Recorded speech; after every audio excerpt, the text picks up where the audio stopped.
예술, 영성, 그리고 인생이라는 시리즈로 말씀을 쭉 전해오고 있는데요. 오늘의 주인공은 말씀드렸던 대로 마지막 마무리는 고흐로 하겠다 말씀드렸는데, 고흐의 밤하늘에서 만나는 어둠 속의 찬란한 빛, 이런 제목으로 여러분과 말씀을 나누겠습니다. 이 반고흐라고 하죠. 반은 근데 반고흐는 사실 잘못된 표현입니다. 반이라는 것은 영어로 하면 of, 뭐뭐의 이런 뜻이에요. 그러니까 반의 어떤 집안의, 원래 이름은 빈센트입니다. 그 빈센트 이렇게 부르는데, 우리가 이제 first name을 부르는 그런 이제 문화가 아니니까 반고 이렇게 이야기하는데, 반고로 부르겠습니다. 자, 이 사람은 세계에서 가장 유명한 화가고 또 한국인이 가장 좋아하는 화가입니다. 그래서 많은 사람들이 이름은 다 들어봤는데, 그래도 한번 양력이 어떤지는 한번 우리가 또 살펴볼 필요는 있는 것 같아요. 1853년에 네덜란드에서 태어났습니다. 조그만 이제 주에서 태어났는데 아버님이 목사였어요. 그러니까 많은 그 앞에 화가들 보니까 목사인 가정들이 되게 많았던 것 같아요. 그 중에 6남매 중에 장남이고요. 그런데 특이한 상황은 이 집안에 똑같은 이름을 가진 분들이 많았어요. 할아버지도 빈센트였고, 또 자기보다 1년 앞서 태어났던 형이 하나 있었어요. 그 형이 3월 3일 날 죽었는데 1년 후에 반 고흐가 태어났습니다. 그래서 형의 이름을 물려줬어요. 근데 엄마가 늘 얘를 데리고 다니면서 형의 무덤에 갔대요. 그래서 어릴 때 트라우마로 좀 남아 있었다는 이야기도 있습니다. 그리고 이 집안이 유명한 미술을 거래하는 그런 집안이었던 것 같아요. 할아버지부터 쭉. 그러니까 조금 중상류층의 가정, 아버지도 목사였고, 근데 이 집안은 또 그렇게 뭐 잘 살지는 못했던 어려운 가정이었던 것 같기도 하고요. 그리고 할아버지 빈센트가 이 반고흐 손자를 위해서 직업을 구해줬어요. 그게 뭐냐면 이제 화랑에서 미술품 파는 사람으로 이 집안이 계속 해왔으니까 그 처음에는 잘했대요. 그래서 런던 지점에까지 이제 파견될 정도로 반고흐가 조금 이 시간에는 두각을 나타내는 그런 모습을 보여줬던 기록들이 있습니다. 자, 그리고 이제 거기서 이제 쫓겨납니다. 조금 이따 그 이유를 설명할 텐데, 그러니까 무급 교사로 다시 영국으로 돌아가서 기간제 교사로 좀 일을 하기도 하고, 그러다가 전도사가 됩니다. 벨기에의 아주 좀 힘든 광산촌, 그곳에 가서 전도사로 일을 하는데, 거기서도 결국 목사가 못 되고 파면을 당합니다. 그리고 난 다음에 27살 때 1880년 말쯤 동생 테오가 형 그림 그려라. 어릴 때부터 그림 좀 잘 그렸잖아. 그래서 이제 화가의 길로 들어섭니다. 어떤 이제 화가의 문화생활로 들어갔는데 정치 교육은 받지 못했어요. 한 3개월 정도 받았던 기록이 있습니다. 그리고 난 다음에 프랑스 파리로 올라와서 동생 테오랑 같이 좀 살다가 몸이 너무 안 좋았어요. 그래서 남프랑스의 아를로 이주합니다. 거기서 살다가 2년 조금 넘게 지내다가 여러분 아시는 것처럼 생렘이라는 정신병원에 또 1년 들어가 있었고, 그 말년을 비참하게 보내다가 1890년 7월 29일에 자살로 추정되는데 총상으로 사망합니다. 지금 나눈 이 개인사를 보면 정말로 비참했던 사람입니다. 와, 정말로 살아도 저렇게 실패와 고독과 멸시와 말년에 이런 비참함을 살았던 사람이 있을까? 그런데 이 사람이 불멸의 화가로 불립니다. 수많은 사람이 이 사람을 통해서 힘을 얻고 또 다시 살아갈 길을 또 나갈 수 있는 용기를 얻었다고 합니다. 이번 주에도 어떤 분이 그러더라고요. 자기 이혼을 했는데 그때 가장 자기를 도와줬고 일으킨 사람이 반고우라고. 이번 주 제가 누구랑 식사하는데 우동집에서 밥 먹는데 달력에 보니까 반고우 그래요. 이렇게 많은 사람들이 이렇게 고통받았던 한 화가에 대해서 공감하고 감정이입하고 힘을 얻는데, 아니 왜 그럴까? 왜 그럴까?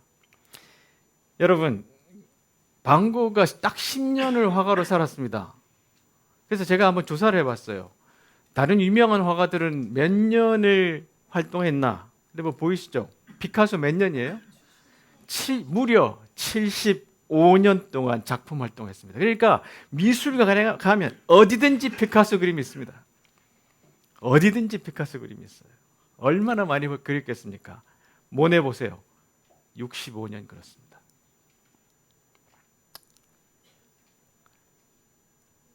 이 모네가 마지막 죽기 전에 수련 연작을 그렸잖아요. 파리에 가보면 그 어마어마한 벽에다가, 벽 전체에다가 자기 그림을 그렸잖아요. 이렇게까지 영광을 누렸어요. 미켈란젤로 70년 그렸습니다. 쭉 보시면 마티스 60년, 세잔 45년, 렘브란트 45년, 좀 요절한 라파엘로도 20년 그렸고요. 까라바조가 마지막에 뭐 어려운 과정을 거쳐서 이제 죽었는데 18년 그렸습니다.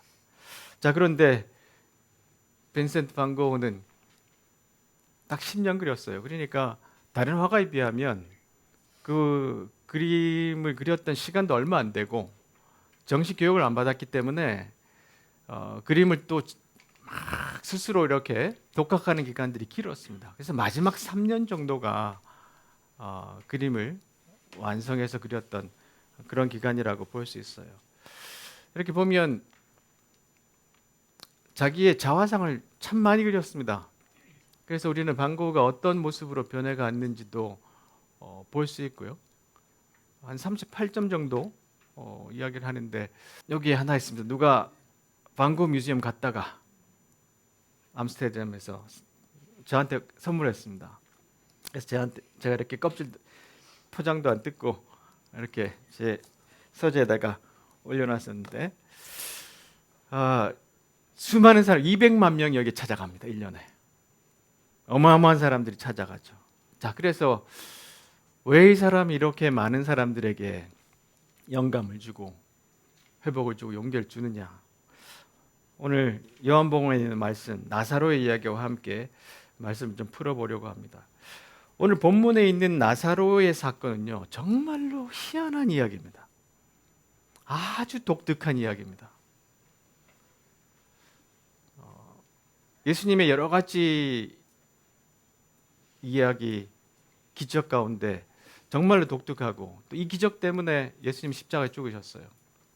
아주 결정적인 역할을 했던 사건이 바로 이 사건인데, 이 사건과 함께 좀 오늘 말씀을 좀 묵상하고 지혜를 좀 얻으면 좋겠습니다. 첫 번째로, 실패를 거듭해도 변하지 않는 소명, 가난한 자를 향한 한결같은 시선이라고 정해봤는데요. 요한복음 11장에 보면 이제 나사로가 병이 들었습니다. 이 소식이 예수님 앞에 당도했는데, 이 가정은 예수님에게 굉장히 특별한 사람들의 가정이었어요. 그 막내 같은데 마리아가 예수님 앞에 향유를 깨뜨려서 주님의 발을 씻어줬고요. 예수님은 이 집에 여러 차례 가셨던 걸로 기록이 나옵니다. 그런데 이 당시에 예수님이 베다니로 가려고 할 때 사실 위험했어요. 왜냐하면 예수님을 죽이려고 하는 이제 살기 등등한 분위기가 조성되고 있었기 때문에 피해 왔는데, 예수님께서 제자들에게 유대 땅으로 다시 가자 그러니까 제자들이 방금 전에 유대인들이 주님을 돌로 쳐 죽이려고 그랬는데 또 가시겠습니까? 라고 묻는 장면이 나옵니다. 자, 이 베단이라는 곳은 어떤 곳이었냐면 가난한 사람들의 집이란 뜻으로 실제로 가난한 사람들이 모여 살았어요. 그러니까 예루살렘에서 한 3km 정도 되는 언덕으로 내려오면 이 가난한 사람들이 모여 있는 그런 마을이라고 기록되어 있는데요. 화려하고 뭐 수많은 이제 제사와 어떤 관광객과 뭐 하여튼 이런 시끌벅적한 화려함들이 있는 그 예루살렘에서 얼마 안 떨어져 있지만 굉장히 어려운 곳이었어요. 근데 예수님은 예루살렘에 가시면 항상 이곳에 묵으셨던 것 같아요. 실제로 베다니가 그런 곳이었는데 가난하고 궁핍하고 병든 사람들이 보살핌을 받을 수 있는 것, 이것이 베다니였어요. 도시 외곽에 약간 떨어진 일종의 보호소 같은 곳이었고 예수님이 여러 차례 가셨고 관심을 계속 보이셨어요. 그리고 가난한 사람들이 기뻐하고 병든 사람이 낫는 하나님의 나라의 약속을 그들에게 보장하신 데서 드러나듯이 예수님은 베다니에 각별한 애정을 갖고 계셨다고 그렇게 톰 라이트가 설명을 해줍니다. 그러니까 이 베다니라는 곳, 이곳에 예수님이 늘 가셨는데 예루살렘을 피하셔서 이 반고흐가 늘 가난한 사람들이 있는 곳으로 찾아가는 사람이었어요. 미술사 모더니즘 회화라는 책에 보면 보세요. 제도권 교회가 위선적이라고 생각했던 고흐, 이것은 뭐냐면 그 당시에 네덜란드 교회 조직들 아니면 카톨릭 교회 이런 것들을 좀 위선적이라고 생각을 했대요. 그래서 신학 대학으로 들어가기보다는 선교사로 탄광촌으로 갔습니다. 거기서 이제 선교 활동을 하는데 보세요. 자기 옷도 다 벗어주고 집도 다 내줬어요. 그리고 집더미에 자고. 그래서 이 사람을 사람들이 탄광의 그리스도이라고 불렀답니다. 근데 너무 열심히 하고 너무 예수처럼 사니까 목사들이 좀 부담스러웠대요. 그래서 정식 목사를 임명을 안 하고 파면을 시켰습니다. 일반 교회와 다른 생각을 가진 방식으로 목회를 하다 보니까 사람들에게 보세요. 성직자의 품위를 손상시켰다. 이런 모함을 받고 쫓겨납니다. 다른 사람은 그냥 신학대학으로 가서 아버지처럼 목사가 되는 길을 택했을 텐데 아버지는 교회에서 많은 돈을 받지는 못했지만 요리사 집도 주고 마차도 한 대 줬고 그런 집안에서 컸거든요. 그러니까 나도 저 길을 갈 수 있는데 이 사람은 탄광촌을 택했습니다. 자, 여러분 이제 거의 첫 작품으로 알려져 있죠. 감자 먹는 사람들 보신 분들 계실 텐데 이 그림은 처음에 그렸을 때 모든 사람이 혹평을 했습니다. 무슨 그림을 이렇게 그리냐. 지난번 제가 밀레에 대한 이야기를 할 때도 말씀드렸지만 사람들이 화가들은 화려한 귀족들이나 세팅되어 있는 모습들을 그렸지 실제 살아가는 모습을 잘 안 그렸다 그랬잖아요. 근데 이렇게 아주 못 사는 집안, 가난한 집안의 사람들이 감자를 이렇게 먹는 모습, 커피를 따르는 모습을 실제로 그렸는데 동생 테오도 기겁을 했대요. 근데 이 영향은 렘브란트에서 받았습니다. 이 색깔이. 왜냐하면 네덜란드 사람이니까. 이런 그림을 그렸어요. 계속해서 반 고흐가 가고자 했던 방향은 뭐였냐면 내가 어떤 직업이 되든지 간에 나의 목표는 가난한 사람들을 위한 삶이다라는 것으로 아주 확증이 되어 있었어요. 그 사람은 어릴 때부터 그리스도를 본받아라는 토마스 아켄피스의 책들도 아주 탐독을 했었던 사람이에요. 앞에서 말씀드렸던 것처럼 런던에서 잘 나가던 예술 물품을 파는 화상이었다가 쫓겨나잖아요. 근데 그 이유가 뭐냐면 이 미술품 주인은 비싼 물건, 비싼 그림을 손님들에게 팔기를 원하는데 고흐가 그걸 거부하는 거예요.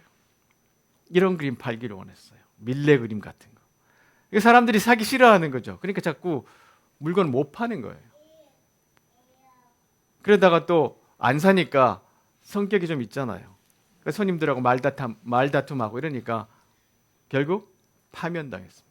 그러니까 이 사람이 하는 일들마다 목사가 되기 위해서 신학교 들어가고 그게 아니라 탄광촌에 가고 화상으로 물건을 팔 때도 이런 그림 팔려 그리고 또 그림을 그리려고 해도 화려한 그림 잘 팔리는 그림을 안 그리고 이런 그림을 그렸던 거예요. 그러니까 이 사람이 직업이 계속 바뀌잖아요.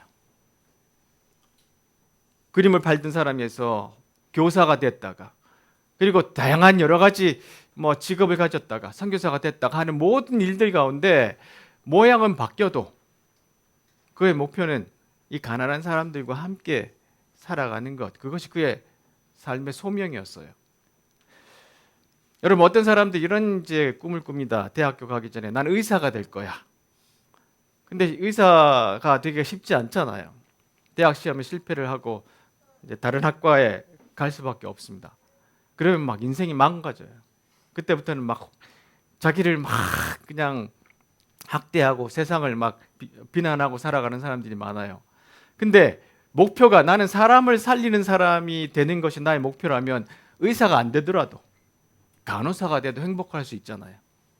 근데 우리는 이렇게 생각을 의사가 돼야지 아니면 판사가 돼야지라고 목표를 잡아놓고 가는데 우리의 소명이란 것은 그것이 아니라 사람을 돕는 사람이 돼야 돼. 그러면 내가 어떤 상황에 있어도 흔들리지 않을 수 있다는 거예요. 자, 모나의 눈이라는 책은 참 특별한 책인데 손녀에게 미술품을 설명하는 식으로 좋은 이제 미술을 소개하는 할아버지의 이야기를 소설로 쓴 아주 재밌는 책입니다. 여기서 반 고흐를 이렇게 이야기했어요.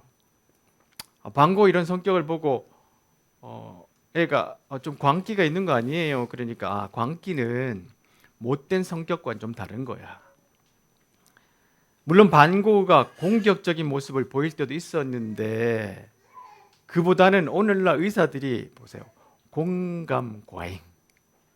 반 고흐는 공감 과잉이었대요. 감수성이 너무 예민해서 사람들이 느끼는 것까지 오롯이 느끼는, 마주치는 모든 일을 향해 어마어마한 애정을 발산하곤 했지. 이런 사람이 힘든 사람이잖아요. 근데 이 사람은 스스로도 힘들어요. 그러니까 반 고흐는 계속해서 만나는 사람에게도 자기의 모든 애정을 쏟아 부어 주려고 했던 그런 사람이었어요. 그 예를 한번 보면, 자, 저 위에 있는 그림이 슬픔이라는 그림입니다. 한 여인이 이렇게 앉아 있잖아요. 저 여인이 누구냐면 이 다른 그림에 있는 주인공인데 시엔이라는 사람입니다. 반 고흐가 여러 번 청원했다가 실현을 당하거든요. 그럴 때마다 막 괴로워서 죽는데 어느 날 저분은 이제 성노동자예요. 다른 말로 하면 창녀인데 아이가 하나 이미 있고 뱃속에 또 임신을 하고 있는데 너무너무 고통스럽고 힘든 삶을 살았어요. 그래서 반 고흐가 자기 집에 데려옵니다. 저희를 돌봐줘요. 그리고 난 다음에 결심을 합니다. 저 여인과 결혼해야지. 근데 집안에서 난리가 납니다. 목사 집안인데 어떻게 아이 둘이나 있는 창녀와 결혼하냐. 이런저런 상황에서 결국 이제 시엔이 떠나가는데 시엔이 이런 이야기를 한 게 기록되어 있습니다. 나는 창녀니까 나중에 물에 빠져 죽어야지. 나중에 자살합니다. 물에 빠져서. 이렇게 한 사람을 보면 반 고흐는 가만히 있지 못했어요. 자기가 어떤 희생을 하더라도 이렇게 돌보기를 자처했던 그런 삶을 살았습니다. 여러분 이 그림 잘 아시죠? 아마 반 고흐의 그림 중에 가장 유명한 그림 중에 하나가 아닌가. 근데 이 그림을 왜 그렸냐 하면 반 고흐는 자기가 사는 아르르에서 화가 공동체를 하나 결성하고 싶었어요. 그래서 우리가 모여서 저 파리에 있는 모네나 뭐 마네나 여러 친구들이 모여 있는 것처럼 르누아르가 함께 작업하는 것처럼 우리도 여기서 이런 공동체 하나 만들어 보자. 그래서 많은 사람들에게 초청을 했는데 안 왔어요. 근데 누가 한 사람 왔죠? 고갱이 옵니다. 근데 고갱이라는 사람은 아주 안 좋은 사람이었어요. 그 전기를 읽어보면 정말로 안 좋은 사람이었어요. 이 사람이 여기를 오는데 이유가 뭐냐면 고갱이 원래 증권 거래를 하다가 완전히 망합니다. 그리고 아이를 다섯이 있는데 돌보지도 않고 그러니까 아내와 헤어지고 막 그러다 빚이 어마어마하게 졌어요. 그 나중에 테오한테 그 반 고흐의 동생 테오한테 내 빚을 다 갚아주고 생활비 다 주고 내가 내려가는 여비 다 주고 매달 얼마씩 보내주면 내가 가줄게. 그래서 태호가 형이 너무 불쌍해가지고 고갱을 돈을 줘서 여기 보냅니다. 자, 그 소식을 듣고 그동안 혼자 힘들어하던 반고가 너무너무 좋았어요. 그래서 고갱의 방을 장식해 주려고 그린 그림입니다. 환하게 그 방에 이 그림을 그리려고 했는데 여기도 여러 가지 의미가 있는데 제가 시간이 없어서 다 소개는 할 수 없고요. 이 그림 안에 다양한 해바라기가 있습니다. 심지어는 돌연변이 정도 하나 있고 죽어가는, 그리고 이제 그 안에 씨앗을 보여주는 부활의 상징, 여러 가지 의미가 있는데 이것을 그려가지고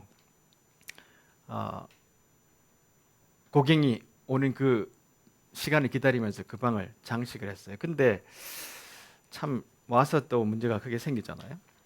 오늘 말씀에 보면 예수님께서 이제 이 동네에 베다니에 내려오셨다가 우는 장면이 나옵니다. 나사로에 대해서 이제 사람들이 슬퍼하면서 가슴 아파 막 우는 걸 보고 예수님도 함께 눈물을 흘리셨어요. 그러니까 이만큼 참 어떻게 보면 어려운 사람, 힘든 사람들을 위해서 이 반고는 늘 공감하는 사람이었고, 말씀드렸지만 이 고갱이 얼마나 힘들었을까라는 편지를 씁니다. 고갱에 대한 이야기를 태호한테. 그래서 고갱이 돌아오지만 이런 일이 생기잖아요.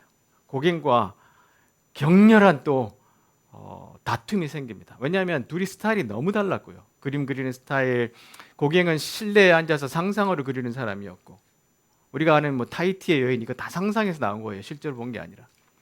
근데 반고는 실제로 나가서 눈에 보이는 것을 그렸던 사람이고, 근데 기록에는 뭐 좀 여러 가지 오류가 있기도 하고, 또 15년 후에 고갱이 유일하게 했던 말이 반고가 면도칼로 자기를 쫓아오다가 자기가 쳐다보니까 돌아가서 자기 귀를 잘랐다. 이게 고갱이 쓴 유일한 기록이 그거예요. 그러니까 사실 저 귀를 누가 잘랐는지는 여전히 지금도 분분한 뭐 의견들이 있습니다. 왜냐하면 고갱이 펜싱 선수였어요. 그리고 고갱은 아주 선언을 했었던 건장한 사람이었고, 반고우는 건강이 너무너무 안 좋았던 사람입니다. 이가 10개나 빠졌고 아주 힘든 이제 정신 문제로 어려운 걸 겪었던 사람이라, 과연 고갱의 말대로 그가 귀를 잘랐을까? 귀의 귓볼입니다. 요 밑에 조금. 근데 그런 일을 했을까 하는 여러 가지 이제 뭐 그런 의견 차들이 있긴 하지만 anyway 하여튼 어쨌든 이런 일이 발생합니다. 고갱이 내려왔다가 둘이 큰 싸움을 이제 하고 귀 귓볼을 하나 자르죠. 그래서 여러분도 많이 아시죠? 반고 그러면 이제 자기 귓볼을 잘랐던 화가. 근데 이 사람 왜 잘랐을까 이거 도대체? 그래서 많은 사람들이 이런 이야기를 합니다. 자기 귓볼을 잘라다가 창녀를 주고 갔다. 이거 잘 보관해라. 이렇게 기록이 나와 있다고 그러는데 이 기록이 잘못됐다는 걸 어떤 분이 한 사람 밝혀냈어요.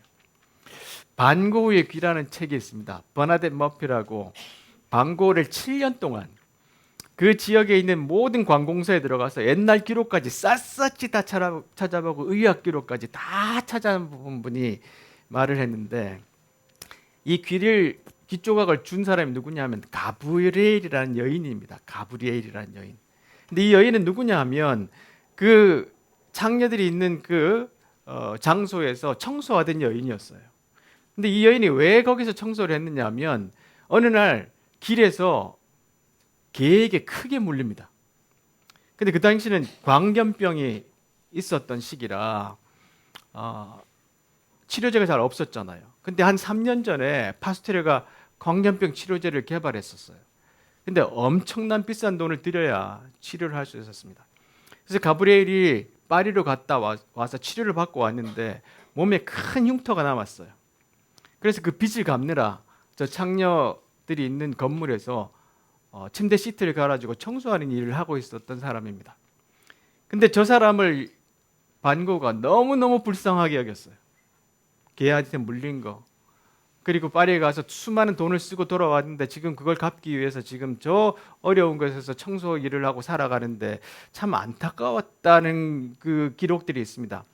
근데 이제 방구가 이 여인을 자기가 갑자기 정신이 막 왔다 갔다 하잖아요. 그러면서 이걸 귀를 준 것은 무슨 뜻이냐 하면 마치 예수님이 자기 몸을 준 것처럼 너도 나을 수 있겠다. 사실 조금 이상한 이야기는 하죠. 근데 방고의 진심은 바로 그랬다는 거예요. 하는 일들마다 그것이 자기가 선교사였든지 아니면 그림을 파는 화상이었든지 어떤 일을 하든지 간에 이렇게 어려운 사람이 있으면 마음을 다 들여가지고 도와주려고 했던 사람이에요. 그러니까 내가 어떤 직업을 하든지 상관없이 그의 소명은 가난한 사람들을 돕는 것에 있었어요. 그러니까 그 길을 가다 보니까 화가가 되어서도 그의 그림은 다른 사람들과 좀 달랐죠. 두 번째로 만약의 한계를 뚫고 다시 일어서다. 실패의 잿더미에서 찾은 마지막 소명의 불씨. 이런 지혜인데요. 자, 예수님에게 나사로가 죽었다는 이야기를, 병이 들었다는 이야기를 먼저 들었죠. 그러니까 예수님이 하셨던 말씀이 이 병은 죽게 될 병이 아니야. 하나님께 영광을 올릴 그런 병이야. 하고 수수께끼 같은 말씀을 하세요. 자, 그래서 예수님이 이 말씀을 듣고도 계신 곳에서 이틀이나 더 기다리셨어요. 그리고 난 다음에 예수님 오셨는데 나사로는 벌써 죽었죠. 그러니까 마리아와 마리다가 이런 이야기를 합니다. 만약에 주님께서 여기 계셨다면, 만약에 주님이 여기 계셨다면 내 동생이 죽지 않았을 텐데.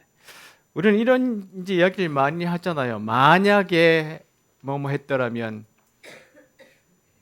이렇게 안 됐을 거예요. 만약에 뭐뭐가 됐더라면 이렇게 됐을 거예요. 라고 하는 만약에라는 이야기를 잘 합니다. 자, 근데 예수님은 벌써 이 사건이 어떻게 될 건지를 알고 계셨죠. 그러니까 마리아와 마르다, 그리고 오늘 이 본문을 읽는 우리에게 무엇을 가르쳐 주시기를 원하시기 위해서 이틀을 더 머무셨던 것 같아요. 그러니까 예수님이 출발을 하셨어도 나사로는 오기 전에 죽습니다. 나흘이 됐다 그러니까. 자, 이렇게 이 상황에서 우리는 왜 예수님이 이틀 동안 지체하셨을까? 예수님 뭐 하셨을까 그동안? 요 11장 앞절에 보면 예수님이 기도하고 계셨던 장면이 나옵니다. 이틀 동안 예수님 기다리시면서 기도하셨어요. 그리고 그 기다림에 대한 이야기를 사실 우리에게 해 주시기를 원하십니다. 자, 반고는요, 철저하게 무능력했던 사람. 목사가 되고 싶었지만 실패했고, 가난하고 병든 이웃의 친구로 남고 싶었지만 그곳차 허용이 안 됐고, 화가의 길은 결정적으로 지속적으로 자기의 무능력을 확인해야 하는 여정이다. 평생에 딱 한 점 팔았습니다. 그림. 요 그림 하나. 근데 이 그림도 누가 이거 사줘라 라고 해가지고 겨우 한 점 팔았던, 물론 대생도 한 2점 정도 팔은 적이 있긴 하지만 평생토록 화가로서도 성공하지 못했던 사람입니다. 그의 재능을 인정해 주는 사람도 거의 없었고요. 값싼 포도주를 끼니로 대신해야 되고 일주일에 따뜻한 밥을 먹은 적이 한 2번 정도. 나머지는 대부분 값싼 이런 포도주나 커피를 마시고 살았대요. 그러니까 몸이 너무너무 안 좋았습니다. 치아는 다 빠졌고 매번 치통에 그리고 정신적인 고통에 시달렸던 삶을 살았어요. 고객이 떠난 이후로는 말 상대조차 없는 고독한 시간을 보냈고 그림 안 팔렸고 갈수록 불안과 히스테리가 쌓여서 악화됐어요. 생의 마지막 순간에서조차 그는 그의 병을 몹시 경멸하는 정신과 의사에게 맡겨졌어요. 자, 만약에 그림을 많이 팔았다면, 만약에 반고가 정신병이 없었다면, 만약에 목사가 가는 길에서 사람들이 그를 환영해 줬다면, 만약에 이럴 수 있잖아요. 근데 한 번도 그 만약에가 실현된 적이 없었어요. 반고의 인생에서는. 그런데 반고는 끝까지 그런 실패에도 불구하고 그 잿더미 같은 실패의 더미 속에서 마지막 소명의 불씨를 찾아서 태웁니다. 새로고침이라는 책에 보면 이런 이야기를 합니다. 자, 우리가 반고를 생각할 때 그가 광기에 찬 예술가라고 많이 알고 있는데, 실제로는 그는 매우 독서를 많이 했던 사람이고요. 4개국어를 했던 사람이고 200여 권의 책이 넘는 책을 언급하고 실로 엄청난, 그리고 매우 진지한 독서가였어요. 그리고 그가 사랑했던 작가들이 19세기 문인들이었습니다. 그러니까 아주 독특한 사람이었어요. 자, 그래서 이 사람은 계속해서 그 책들을 읽으면서 자기가 어떤 그림을 그리고 어떤 삶을 살아야 되는지, 그리고 이 그림의 모습들을 이 문학 작품에서 설명하고 있는 것들로 채워야 되겠다, 이런 고민을 했던 사람입니다. 그것도 아주 깊이 고민을 했습니다. 계속해서 실패가 거듭되지만 좌절하지 않고 끊임없이 책을 읽으면서 공부하면서 어떤 길로 가야 될지를 찾아 나갔던 사람이에요. 혹시 이 그림 보신 분들이 계실지 모르겠는데 제목이 두 개입니다. 하나는 영혼의 문, 또 하나는 슬픔에 잠긴 노인. 바로 죽기 얼마 전에 그렸어요. 자기 자화상입니다. 그 사람들이 보면 진짜 노인 같잖아요. 근데 이것이 뭐냐면 자기가 마지막 죽기 전에 있었던 그 간절한 고뇌들을 담아서 그렸던 그림이라고 하는데, 이 그림을 이렇게 해석해 놨습니다. 1890년에 영혼의 문에서는 여정의 한 고통스러운 시간을 통과하는 반고의 모습이 그려져 있다. 그가 프로방스의 생레미 정신병원에서 건강을 회복하는 동안 그린 이 그림은 많이 오해했던 그림이었는데요. 두 주먹을 눈에 괜 채 웅크리고 앉아있는 대머리 노인은 고뇌와 슬픔, 빈자의 참혹한 현실을 다룬 것으로 간주되어 왔지만 이는 사실이 아니다. 반고 자신의 고백에 의하면 이 노인은 삶의 여정에 동반되는 역경 속에서 고뇌하며 기도하는 자화상이다. 그것은 실존적 비참함의 한가운데를 관통하는 동안 부재의 모습으로 다가오는 구원을 붙잡고 가물거리는 목적지를 재확인하는 치열한 과정이다. 이렇게 노인의 모습, 37살 정도밖에 안 되는 사람의 모습이 이렇게 노인으로 비칠 정도로 어려웠지만 치열하게 그 목적지를 향해서 계속해서 나아갔던 사람입니다. 우리 대부분이 지금 마주하고 있는 고난, 힘듦은 아마 반고에 비하면 소위 말해서 세 발의 피라고 말할 수 있습니다. 아, 이거 고생이다 말할 수 없는 고생이, 물론 직접 당사자들은 엄청난 고생이라고 느껴지겠지만 누가 만약에 고생하는 거 한번 재보자. 어떤 분이 옛날에 저희들이 한참 어려움을 겪을 때 이런 이야기를 하더라고요. 목사님하고 만나면 어렵다는 이야기 못 하겠네요. 그러니까 이 반고의 모습을 보면 우리가 그 앞에서 내 삶이 왜 이렇게 힘드나? 내 삶이 왜 이렇게 안 풀리나? 내 삶은 왜 이렇게 고통스럽나? 이런 말을 하기가 좀 부끄럽다는 생각이 좀 들어요. 그럼에도 불구하고 이 사람은 계속해서 어려운 과정을 뚫고 지나가면서 그림들을 그려냅니다. 자, 이 그림은 그가 이제 살아가던 그 새들어 살던 집에 1층에 있던 곳에 카페를 그렸는데 지금 아직도 있대요. 후기를 보니까 여기서 밥은 사 먹지 말라, 맛은 되게 없다, 뭐 이렇게 사람들이 갔다 온 사람들이 써놨던데, 이 그림은요, 많은 사람이 이렇게 해석합니다. 여기 하얀 옷을 입고 서 있는 웨이터가 예수님, 밑에 12명이 있습니다. 문을 딱 나서는 사람이 가룟 유다예요. 그러니까 이 그림을 보고 이렇게 해석을 하려고 그러죠. 밤하늘에 이렇게 있는 별들. 반 고흐가 상당히 이제 성경에 대한 지식들이 깊었잖아요. 그러니까 그림 안에 이런 그림들이 많았고 정신병에 있는 동안 오늘 본문의 말씀을 이런 그림으로 그렸어요. 근데 이게 이제 렘브란트가 그린 그림을 이제 따라했던 그림들입니다. 많이 따라했습니다. 여러 사람들의 그림을. 그러니까 이 정규 교육을 못 받았잖아요. 그러니까 화가로서의 어떤 정식 교육을 못 받았으니까 그림에 되게 어려움이 많았어요. 그러니까 잘된 그림들, 화가들을 계속해서 따라하는데 나중에 태호가 보내는 모든 재료들이 일주일 만에, 며칠 만에 다 써버릴 정도로 열심히 그림을 그렸습니다. 그 몇 년 동안. 이 작품이 나사로의 부활, 이 그림도 그렸고, 이 장면도 제가 자주 그림 인용하는 그림 중에 하나인데, 선한 사마리아인, 이것은 이제 들라크루아를 따라서 그린 그림이에요. 그러니까 병원에 있는 동안에도 계속해서 노력하고 연습하고 따라하고 습작 그리고 다시 기획하고 또 그림을 그리고 또 그림을 그렸어요. 이렇게 병원에 있는 동안에서도 수많은 그림들을 그렸는데 거기에서 나온 이 걸작품이 별이 빛나는 밤. 자기 병원 창가에서 동네를 바라보면서 이런 그림을 그렸어요. 여기에 아주 특이한 그림이 하나 있는데 여기 보시면 동네에 집들에 다 노란빛으로 밤에 불빛이 있는데 교회만 깜깜해요. 교회가 세상에 빛이 되지 못하고 있다는 것을 이 그림에서 또한 보여줍니다. 하늘에서는 계속해서 이 별들이 세상을 역동적으로 비추고 있고요. 이런 그림을 병원에서 있는 동안도 계속해서 그려냈어요. 세 번째로 낮에 12시간 동안 불태운 사명.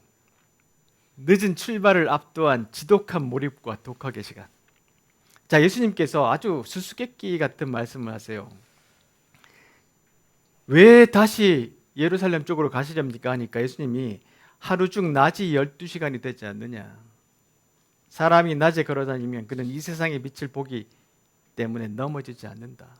이 당시는 어떤 화려한 전등이 있거나 가로등이 있지 않았잖아요. 그러니까 이 낮에만 일할 수 있었어요. 예수님이 하시는 말씀이 내가 지금 가서 죽더라도 지금은 일할 때야. 이 시간에 우리는 위험이 있더라도 더 일을 해야 돼. 이런 뜻이었어요. 그래서 이것을 톰 라이트도 그런 설명을 합니다. 지금은 그분을 따르는 시간이야. 하나님의 명령대로 다가가고 이 어둠 속에서 넘어질 것이지만 예수님이 하시는 방식으로 가면 우리는 올바른 목적지에 도달할 거야 라는 뜻으로 이 말씀을 풀이해 주셨어요. 자, 고갱이 얼마 동안 아주 잠시 동안 고우랑 살다가 느낀 것이 하나 있어요. 그게 뭐냐면 나는 고우에게 빚진 것이 두 가지 있다. 그중 하나는 나의 잠들어 있던 열정을 깨워준 것이고, 보세요, 다른 하나는 나보다 더 비참한 인간이 있다는 거죠. 그것이 나를 절망으로부터 끌어냈다. 고갱이 이 이후로 돌아가서 다시 엄청난 그림들을 그려내잖아요. 그러니까 얼마나 열심히 했기에 고갱이 보기에 야, 내 잠들어 있는 열정을 깨울 정도로. 근데 그 사람의 형편은요, 이렇게 비참한데 이렇게 최선을 다해서 매일매일 살아가는구나. 기절해 있는 시간도 많고 발작하는 시간도 많았습니다. 그럼에도 불구하고 이 사람은 자기의 루틴을 정해서 끊임없이 그림을 그려냈어요. 그 짧은 시간 안에. 반 고흐를 좋아하는 사람이라면 꼭 알아야 할 32가지. 그 책에 보면 많은 사람들이 생각하기를 화가들은 너무너무 실력이 좋고 영감이 있어서 그림을 뚝딱 그려내는 것 같지만 그렇지 않고 어마어마한 오랜 공부와 스케치를 그리고 거기에 밑그림을 그렸다가 수채화로 한번 그렸다가 오일로 습작을 했다가 나중엔 책이 한 권 나올 정도로 많은 노력을 기울인다. 반 고흐도 그랬다. 반 고흐가 이 감자 먹는 사람들을 그릴 때 그냥 그린 게 아니라 1년 이상 계속해서 이 인물 저 인물을 계속해서 그려가면서 습작해가면서 반 고흐의 첫 번째 대작을 완성을 했던 거예요. 그러니까 이 노력이 그에게는 늘 있었던 사람이고요. 반고가 화가로 꼽히는 첫 번째 이유는요, 그 사람이 끊임없이 자기의 화풍을 끌고 나갔다는 거예요. 사람들이 인정해 주지 않았어요. 그럼에도 불구하고 계속해서 자기의 창의적인 작품들, 다른 사람을 따라한 것이 아니라 결국 마지막 몇 년 안에 자기의 그림을 완성해 줬죠. 이 그림도 뭐 롱강의 별이 빛나는 밤. 여러분 혹시 반 고흐의 영화를 보면 이 장면을 그릴 때 밀짚 모자에다가 촛불을 쫙 돌려서 불을 켜가지고 자기의 그 캔버스를 비추면서 이 밤 그림을 그리는 장면이 나옵니다. 이게 보시면 어마어마한 그림을 그렸잖아요. 근데 이때의 반 고흐의 형편은 최악의 상황이었어요. 그가 죽기 전에 그렸다라는 그림이 하나 있는데, 까마귀가 나는 밀밭. 원근법은 좀 무시를 하고 막 소형돌이 치는 들판에 까마귀들이 날아들고, 그래서 자기의 죽음을 예견했다 뭐 이런 이야기도 하고 있죠. 생래미 정신병원에서 조금 나아지면 들판에 나가서 이렇게 그림을 그렸어요. 그 당시에는요, 이틀에 작품 하나씩 완성을 했답니다. 깨어있는 시간에는 계속해서 그림을 그렸어요. 자, 이 작품은 죽기 얼마 전에 그린 그림인데 보세요. 이 붓터치를 보면요, 이게 과연 죽기 직전에 이런 그림을 그렸을까? 활기차고 밝고 힘있고, 과연 스스로 자기가 목숨을 끊기 전에 저런 그림을 그렸을까 할 정도로 마지막 작품 중에 하나예요. 근데 최후의 작품이 하나 있습니다. 이게 뭐냐면 나무 뿌리라는 작품인데요. 누구도 나무 뿌리를 이렇게 그렸던 화가가 없어요. 뿌리에 있는 생동감, 힘. 그렇기 때문에 반 고흐가 아마 스스로 자살했다기보다는 동네에 그 불량배들이 있었어요. 늘 반 고흐 지나가면 막 돌 던지고 물감 막 이제 버리고 이랬던 이제 동네 불량배들이 죽였었지 않을까, 그런 이제 이론들도 있습니다. 하여튼 역동적으로 마지막까지 계속해서 죽기 전까지 그림을 그렸습니다. 모든 고난과 환난 끝에 마지막으로 풀어놓아 다니게 하라. 이 땅에서 완성되는 부활의 연대. 자, 예수님께서 이제 죽은 나사로의 그 무덤 앞에 와서 나사로야 나와라. 그래서 나사로가 나오잖아요.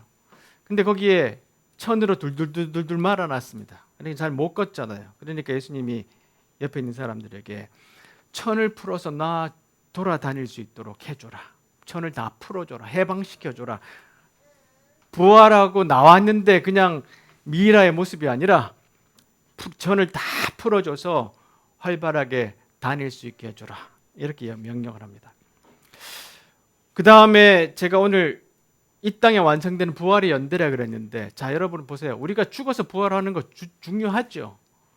근데 우리가 그것만 믿는다면 우리의 믿는 예수님을 믿는 것이 무슨 이 세상의 힘이 되겠습니까? 오늘 살아가는데 우리가 부활을 살아야죠. 근데 이 부활은요, 나 혼자 죽었다 깨나는 게 아니라 누가 살려줘야 부활합니다. 누가 천을 풀어줘야 우리가 풀어져서 해방되어 자유롭게 다닐 수 있어요. 근데 이 죽은 반 고흐를 온 세상에 알린 사람들이 있습니다. 물론 살아있을 때 반 고흐랑 정말 닮았죠. 동생입니다. 테오가 화상으로 돈을 번 돈 가운데 거의 20% 가까이를 형을 위해서 계속해서 돈을 보내줬어요. 그리고 형을 화가를 길을 가게 해준 것도, 유일하게 도와준 것도 동생 테오였죠. 반 고흐라는 책에 보면 테오가 보세요. 그도 겨우 21살 정도였는데 형을 다시 단단한 땅 위에 발을 딛게 해준 사람, 형이 부활할 수 있도록 도와준 사람, 이 사람이 바로 테오예요. 동생이에요. 12년 동안 계속해서 참 형이 어떨 때는 뻔뻔할 정도로 돈 보내달라고 할 때도 계속해서 도와줬어요. 그래 마지막 죽을 때까지도 옆에 있었고요. 형이 죽자마자 너무 상심해서 6개월 만에 죽었고 둘이 지금 같이 묻혀 있어요. 이 테오가 없었으면 반 고흐의 그림은 우리에게 없었을 것이에요. 이 그림은 꽃피는 아몬드 나무라고 들어보셨죠? 이 그림은 이 테오가 결혼해서 아이가 태어나는데 이름을 형의 이름으로 짓겠다 그랬어요. 빈센트로. 그래서 너무너무 기뻐가지고 이 그림을 그려가지고 선물로 줬는데 선물 주고 난 다음에 1년 만에 삼촌도 죽고 아버지도 죽었어요. 이 선물을 받은. 보세요. 얘입니다. 얘. 이 사람이 이제 테오의 아내입니다. 테오의 아내가 없었으면 반고의 그림은 우리가 볼 수 없을 거예요. 1년 만에 자기 남편도 죽었고 이제 반고도 죽었는데 이 사람이 어떤 생각을 하냐면 반고의 작품들을 수집하고 세상에 알려야지. 요 아이가 이렇게 됐습니다. 그래서 이 아이가 반고 이름하고 똑같이 빈센트라는 이름을 갖고 있으면서 평생을 그림을 수집하고 박물관, 전시관을 만들어서 반고의 작품들을 다 전시를 해서 세상에 알렸는데 가장 중요한 사람이 바로 이 테오의 아내 조, 이 사람인데요. 참 훌륭한 사람이었어요. 보세요. 나는 일생에서 가장 행복한 1년을 보냈다. 남편이 지금 죽었지만. 다른 사람은 평생 동안 남편과 살지만 나는 1년 동안 그 사랑을 다 받았다. 그러니까 지금 내가 할 일은 그 행복을 책임져야 된다. 그리고 이 사람이 어떻게 했냐면요. 생계를 꾸리기 위해서 하숙집을 열었고 그 다음에 어떻게 했냐면 난 하숙집만 운영하는 기계로 살지 않겠다 그래가지고 예술학교에 등록합니다. 공부를 시작합니다. 그래서 미술을 다시 배워요. 자기가. 그러면서 책을 쓰고 그림을 다 모으고 자기 남편에게 보냈던 일기들을 다 추려가지고 책을 출간합니다. 미국에서는 별로 안 알려줬어요. 그러니까 미국으로 건너가가지고 전시회를 열고 책을 쓰고 이런 노력을 기울여서 마침내 반고가 세상에 알려지게 됐습니다. 반고를 부활시킨 사람이 바로 이 조입니다. 그리고 이 조의 아들 또 다른 빈센트가 그 삼촌의 그림들과 작품들, 글들을 다 세상에 알리는 역할을 했습니다. 대단하지 않아요? 이걸 보면서 오늘 전체 시리즈의 좀 마무리를 이렇게 하려고 합니다. 교회는 어떤 곳이 돼야 되느냐? 교회는 바로 이런 죽어가는 사람들을 부활시키는 곳이 돼야 되지 않겠나 이런 생각이 들었어요. 스스로 부활을 못합니다. 우리 주위에 보시면 지금도 잘 안 보이지만 부활해야 될 사람들이 여럿 보입니다. 근데 예수님께서 천을 풀어 다니게 하라라고 말씀하셨던 것처럼 그 천을 풀어줄 사람들이 우리가 되어야 됩니다. 자, 첫 번째로 우리는 반고의 고난에 비하면 잽도 안 됩니다. 아, 힘들다, 고통스럽다 그런 말 그만하기. 뭐 그만할 수는 없지만 자, 그럴 때 목표를 잃지 않고 우리의 사명은 뭐다? 어떤 상황에도 예수처럼 가난한 자를 위해서 살아가는 그 모습을 갖는 것. 모든 것이 다 실패하더라도 마지막에도 그 잿더미 속에서도 불씨를 발견하고 살아가는 것. 그리고 부활할 사람들을 풀어서 놔주게 하는 공동체를 만들어가는 것. 고린도후서 말씀 다 같이 읽고 오늘 말씀 마치겠습니다. 시작. 우리는 이 보화를 질그릇에 담고 있습니다. 이것은 그 풍성한 능력이 우리에게서 나오는 것이 아니라 하나님께로부터 나오는 것임을 보이시려는 것입니다. 우리는 사방에서 압박을 받아도 눌리지 않으며 난처한 일에 빠져도 절망하지 않습니다. 핍박을 당해도 버림을 받지 아니하고 매를 맞아 넘어져도 절망하지 않습니다. 우리는 예수님의 생명이 우리 몸에서 나타나도록 하기 위해 항상 예수님의 죽으심을 우리 몸에 짊어지고 다닙니다. 예술, 영성, 그리고 인생, 이 모든 것이 어떻게 보면 일맥상통합니다. 우리가 봤던 수많은 화가들, 그 화가들 중에 가족 중에 한 사람 안 죽은 사람 없습니다. 그렇죠? 편안한 곳에서 그림 잘 그리다가 살아간 사람 없습니다. 르누아르 같은 사람들은 수많은 육체적 고난에도 고통은 지나가지만 아름다움은 남는다.